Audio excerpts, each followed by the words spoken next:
Chapter 18, The Seven Last Plagues and the Righteous. The great time of trouble begins after probation's close, when Christ shall cease his work as mediator in man's behalf. Then this time of trouble will begin. Then the case of every soul will have been decided, and there will be no atoning blood to cleanse from sin. When Jesus leaves his position as man's intercessor before God, the solemn announcement is made, "He that is unjust, let him be unjust still, and he which is filthy, let him be filthy still, and he that is righteous, let him be righteous still, and he that is holy, let him be holy still." Revelation 22, verse 11. Then the restraining Spirit of God is withdrawn from the earth. Patriarchs and Prophets, page 201, 1890. God's people are prepared for the trying hour before them. When the third angel's message closes, mercy no longer pleads for the guilty inhabitants of the earth. The people of God have accomplished their work. They have received the latter rain, the refreshing from the presence of the Lord, and they are prepared for the trying hour before them. Angels are hastening to and fro in heaven. An angel returning from the earth announces that his work is done. The final test has been brought upon the world, and all who have proved themselves loyal to the divine precepts have received the seal of the living God. Then Jesus ceases his intercession in the sanctuary above. Christ has made the atonement for his people and blotted out their sins. The number of his subjects is made up. The kingdom and dominion and the greatness of the kingdom under the whole heaven is about to be given to the heirs of salvation, and Jesus is to reign as King of Kings and Lord of Lords. Great Controversy, pages 613 and 614, 1911. Terrible beyond comprehension. The season of distress and anguish before us will require a faith that can endure weariness, delay, and hunger, a faith that will not faint, though severely tried. The time of trouble, such as never was, is soon to open upon us, and we shall need an experience which we do not now possess, and which many are too indolent to obtain. It is often the case that trouble is greater in anticipation than in reality, but this is not true of the crisis before us. The most vivid presentation cannot reach the magnitude of the ordeal. Great Controversy, pages 621 and 622, 1911. When Jesus leaves the most holy, his restraining spirit is withdrawn from rulers and people. They are left to the control of evil angels. Then such laws will be made by the counsel and direction of Satan that unless time should be very short, no flesh could be saved. Testimonies, Volume 1, page 204, 1859. Many laid to rest before time of trouble. It is not always safe to ask for unconditional healing. He knows whether or not those for whom petitions are offered would be able to endure the trial and test that would come upon them if they lived. He knows the end from the beginning. Many will be laid away to sleep before the fiery ordeal of the time of trouble shall come upon our world. Counsels on Health, page 375, 1897. The Lord has often instructed me that many little ones are to be laid away before the time of trouble. We shall see our children again. We shall meet them and know them in the heavenly courts. Selected Messages, Book 2, page 259, 1899. Satan's goal: destroy all Sabbath keepers. Says the great deceiver, "Our principal concern is to silence this sect of Sabbath keepers. We will finally have a law to exterminate all who will not submit to our authority." Testimonies to Ministers, pages 472 and 473, 1884. It is the purpose of Satan to cause them to be blotted from the earth in order that his supremacy of the world may not be disputed. Testimonies to Ministers, page 37, 1893. The remnant church will be brought into great trial and distress. Those who keep the commandments of God and the faith of Jesus will feel the ire of the dragon and his host. Satan numbers the world as his subjects. He has gained control of the apostate churches, but there is a little company that are resisting his supremacy. If he could blot them from the earth, his triumph would be complete. As he influenced the heathen nations to destroy Israel, so in the near future he will stir up the wicked powers of earth to destroy the people of God. Testimonies, Volume 9, page 231, 1909. Arguments used against God's people. I saw that the 4 angels would hold the 4 winds until Jesus' work was done in the sanctuary, and then will come the 7 last plagues. These plagues enraged the wicked against the righteous. They thought that we had brought the judgments of God upon them, and that if they could rid the earth of us, the plagues would be stayed. Early Writings, page 36, 1851. When the angel of mercy folds her wings and departs, Satan will do the evil deeds he has long wished to do. Storm and tempest, war and bloodshed, in these things he delights, and thus he gathers in his harvest. And so completely will men be deceived by him that they will declare that these calamities are the result of the desecration of the first day of the week. From the pulpits of the popular churches will be heard the statement that the world is being punished because Sunday is not honored as it should be. Review and Herald, September 17, 1901. It will be urged that the few who stand in opposition to an institution of the church and a law of the state ought not be tolerated, that it is better for them to suffer than for whole nations to be thrown into confusion and lawlessness. The same argument 1800 years ago was brought against Christ by the rulers of the people. This argument will appear conclusive. Great Controversy, page 615, 1911. Death for all who do not honor Sunday. A decree went forth to slay the saints, which caused them to cry day and night for deliverance.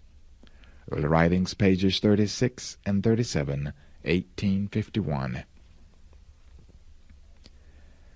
As Nebuchadnezzar, the king of Babylon, issued a decree that all who would not bow down and worship this image should be killed, so a proclamation will be made that all who will not reverence the Sunday institution will be punished with imprisonment and death. Let all read carefully the 13th chapter of Revelation, for it concerns every human agent, great and small.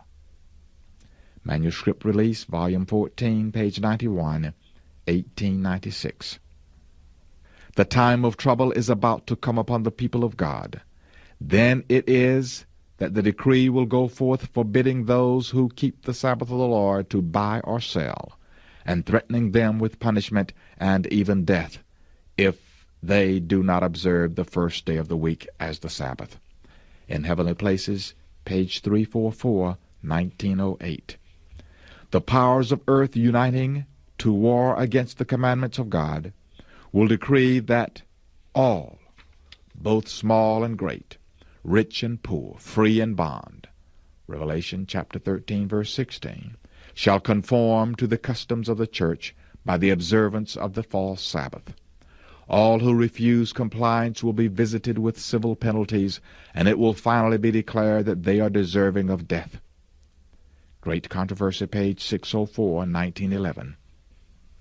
Especially will the wrath of man be aroused against those who hallow the Sabbath of the fourth commandment, and at last a universal decree will denounce those as deserving of death.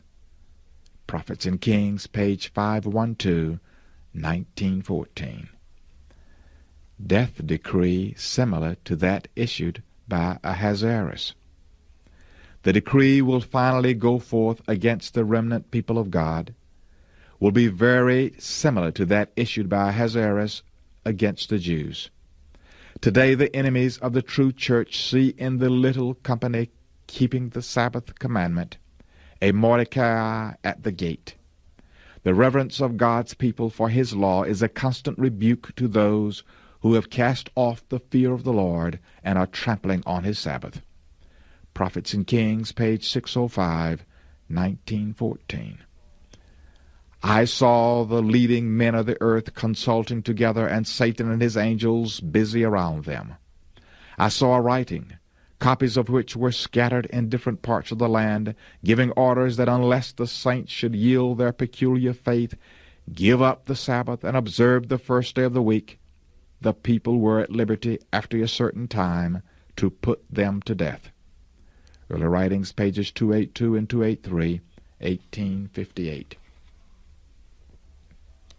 If the people of God will put their trust in him, and by faith rely upon his power, the devices of Satan will be defeated in our time as signally as in the days of Mordecai. Signs of the Times, February 22, 1910. The remnant make God their defense. And at that time shall Michael stand up, the great prince which standeth for the children of thy people, and there shall be a time of trouble such as never was since there was a nation, even to that same time.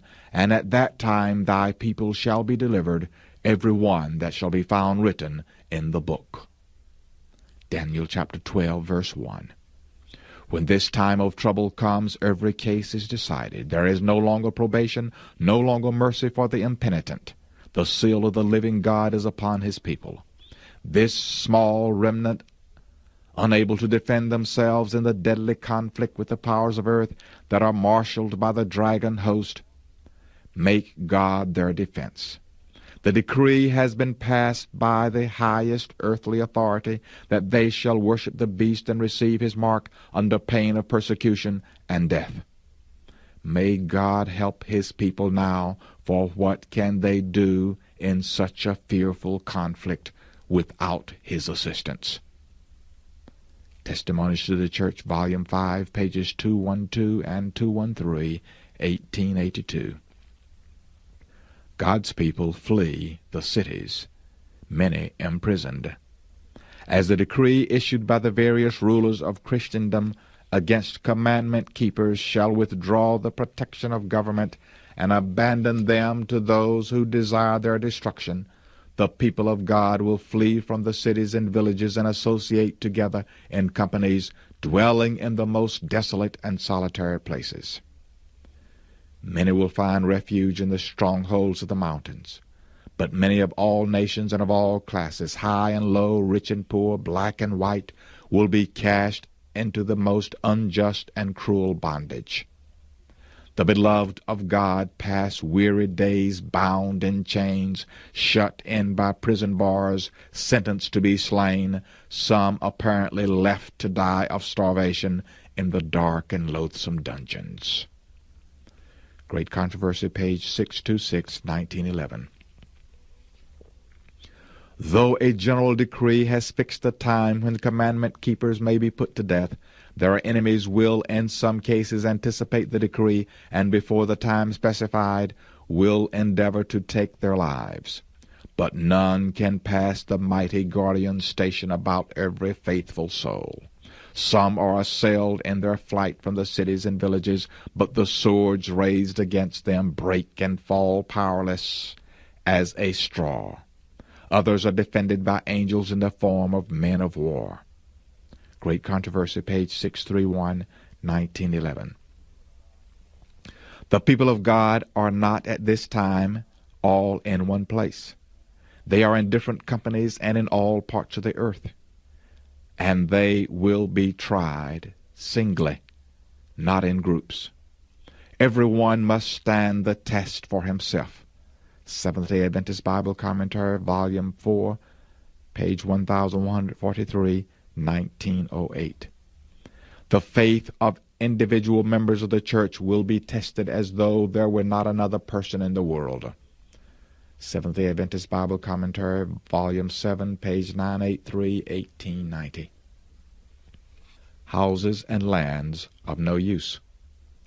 Houses and lands will be of no use to the saints in the time of trouble, for they will then have to flee before infuriated mobs, and at that time their possessions cannot be disposed of to advance the cause of present truth. I saw that if any held on to their property, and did not inquire of the Lord as to their duty, he would not make duty known, and they would be permitted to keep their property, and in the time of trouble it would come up before them like a mountain to crush them, and they would try to dispose of it, but would not be able. But if they desired to be taught, he would teach them in a time of need when to sell and how much to sell. Early Writings, pages 56 and 57, 1851. It is too late now to cling to worldly treasures. Soon unnecessary houses and lands will be of no benefit to anyone, for the curse of God will rest more and more heavily upon the earth. The call comes, "Sell that ye have and give alms." Luke chapter 12, verse 33. This message should be faithfully borne, urged home to the hearts of the people, that God's own property may be returned to him in offerings to advance his work in the world. Ellen White Manuscript Release, Volume 16, page 348, 1901. Like the time of Jacob's trouble, a decree will finally be issued against those who hallow the Sabbath of the fourth commandment, denouncing them as deserving the severest punishment, and giving the people liberty after a certain time to put them to death. Romanism in the Old World and apostate Protestantism in the New will pursue a similar course toward those who honor all of the divine precepts. The people of God will then be plunged into those scenes of affliction and distress described by the prophet as the time of Jacob's trouble. Great Controversy, pages 615 and 616, 1911. To human sight it will appear that the people of God must soon seal their testimony with their blood, as did the martyrs before them. They themselves begin to fear that the Lord has left them to fall by the hand of their enemies. It is a time of fearful agony. Day and night they cry unto God for deliverance. Like Jacob, all are wrestling with God. Their countenances express their internal struggle. Paleness sits upon every face, yet they cease not their earnest intercession. Great Controversy, page 630, 1911. Jacob's experience during that night of wrestling and anguish represents the trial through which the people of God must pass just before Christ's second coming. The prophet Jeremiah, in holy vision, looking down to this time, said, "We have heard a voice of trembling, of fear, and of peace. All faces are turned into paleness. Alas, for that day is great, so that none is like it. It is even the time of Jacob's trouble, but he shall be saved out of it." Jeremiah chapter 30, verses 5 through 7. Patriarchs and Prophets, page 201, 1890. The righteous have no concealed wrongs to reveal.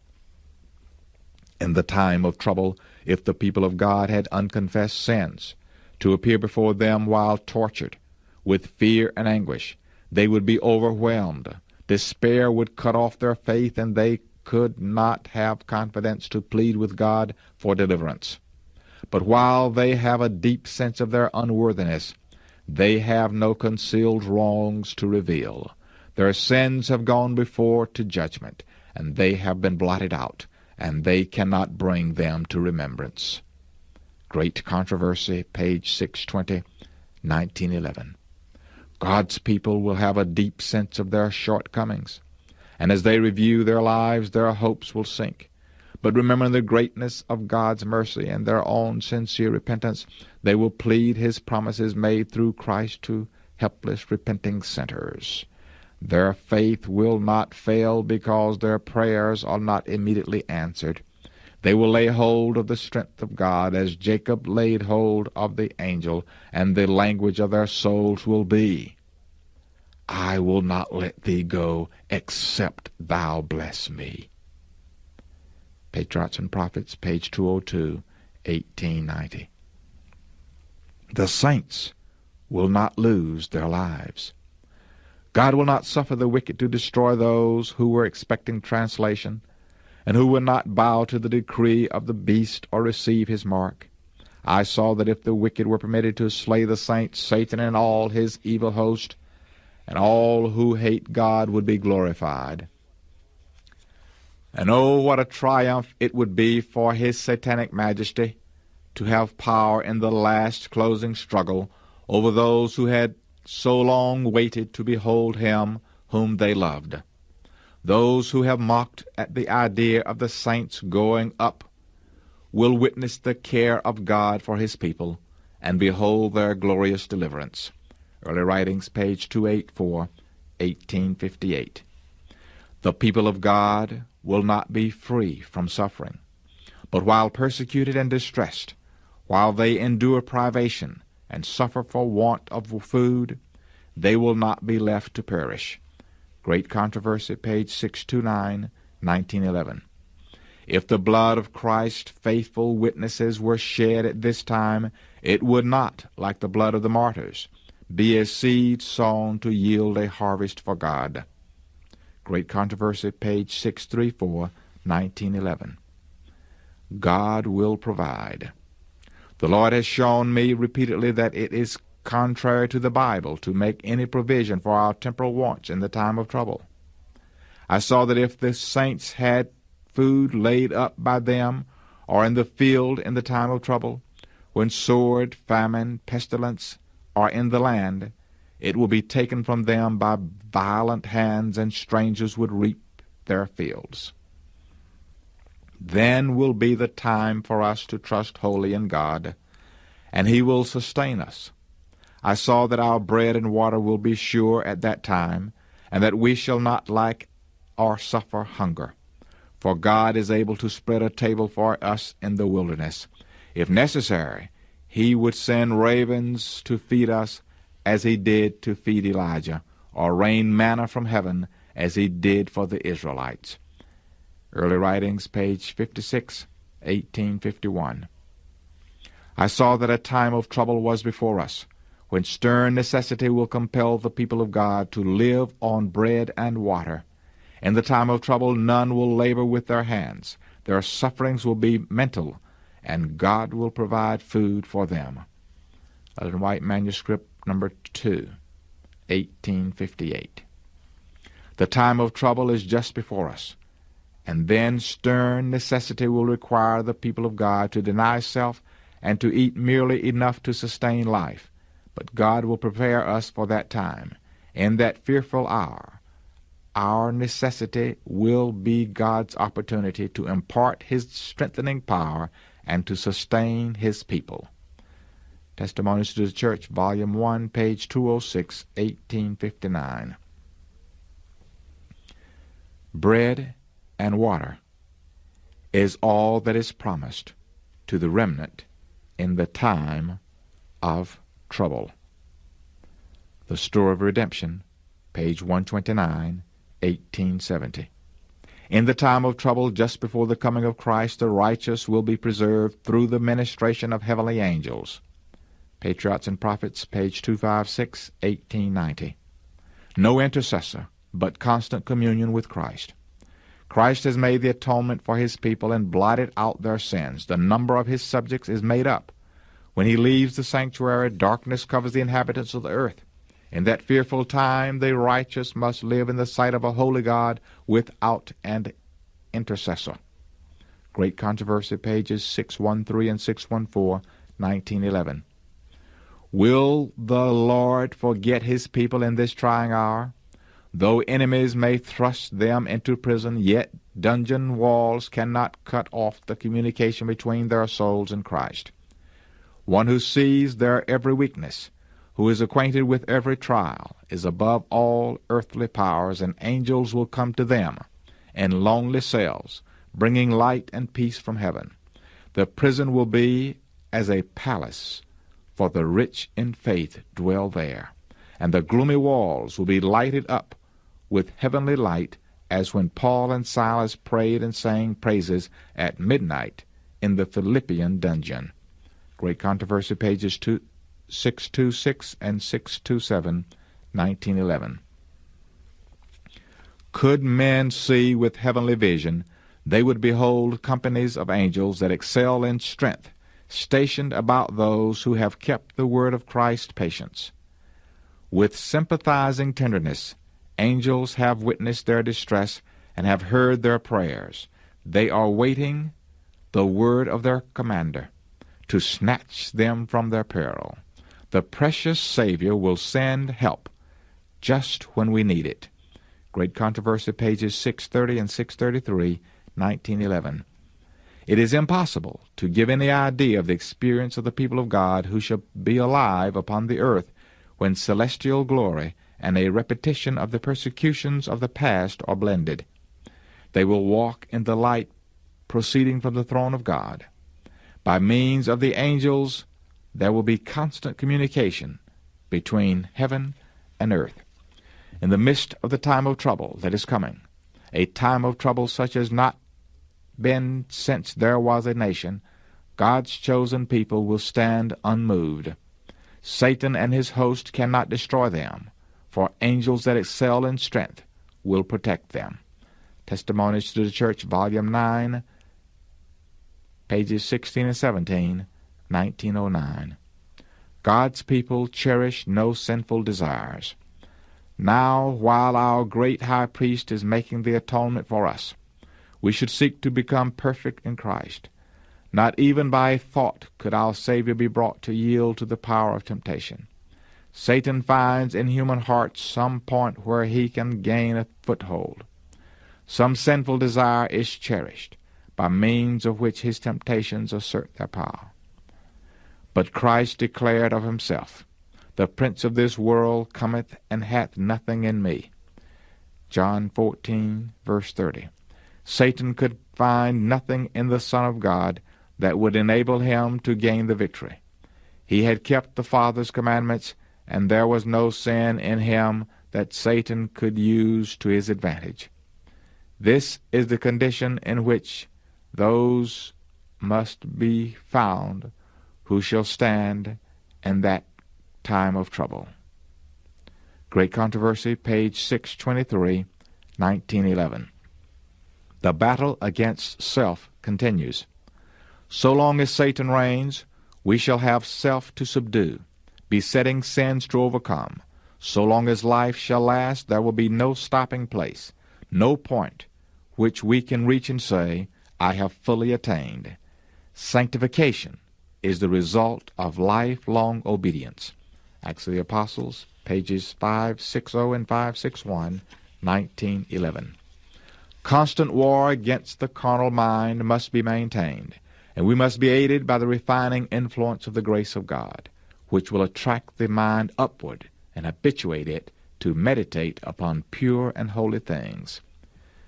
Testimonies to the Church, Volume 2, page 479, 1870.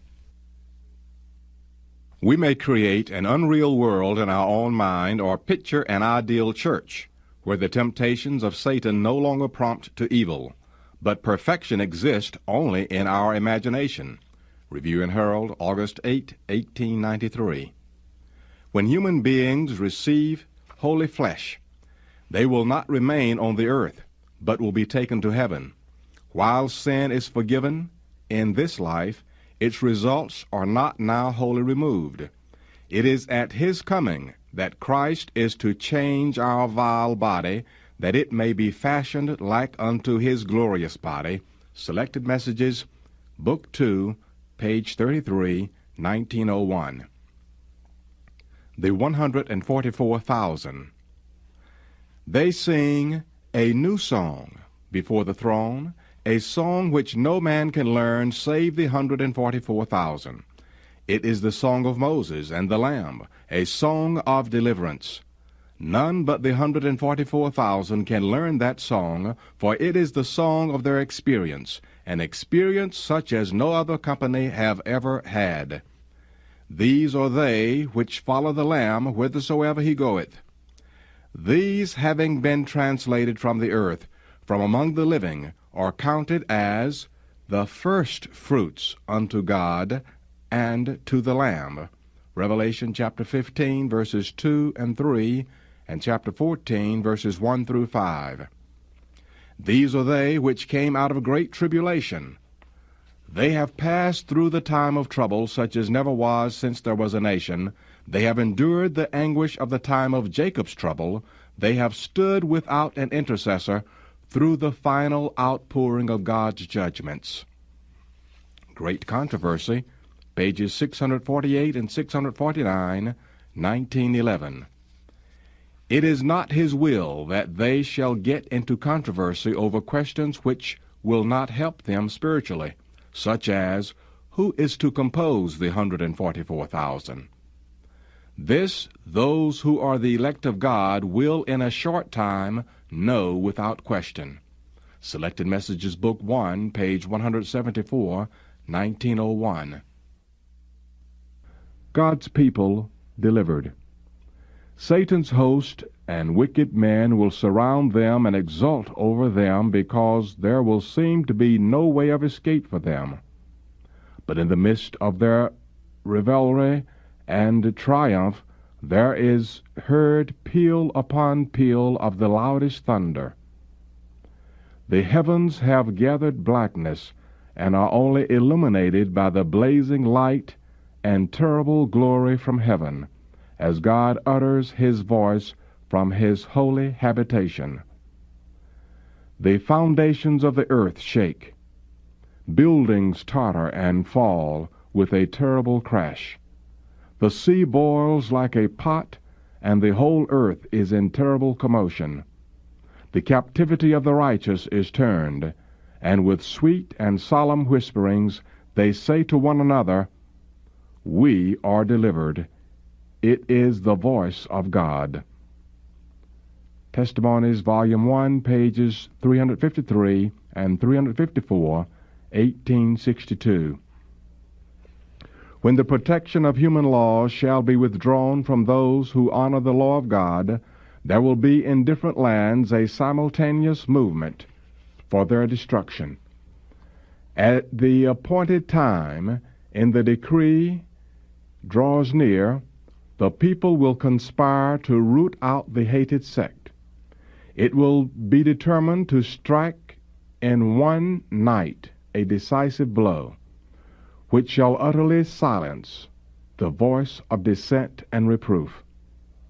The people of God, some in prison cells, some hidden in solitary retreats, in the forest and the mountains, still plead for divine protection, while in every quarter companies of armed men, urged on by a host of evil angels, are preparing for the work of death. With shouts of triumph, jeering, and imprecation, throngs of evil men are about to rush upon their prey, when, lo, a dense blackness, deeper than the darkness of the night, falls upon the earth. It is at midnight that God manifests his power for the deliverance of his people.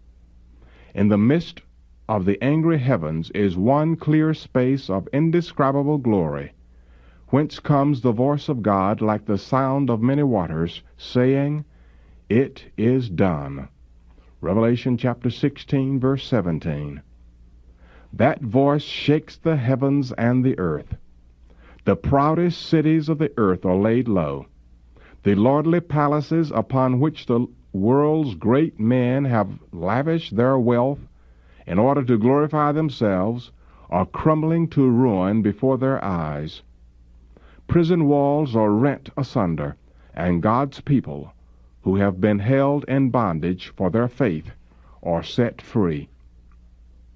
Great Controversy, pages 635 through 637, 1911. Their faith are set free. Great Controversy, pages 635 through 637, 1911.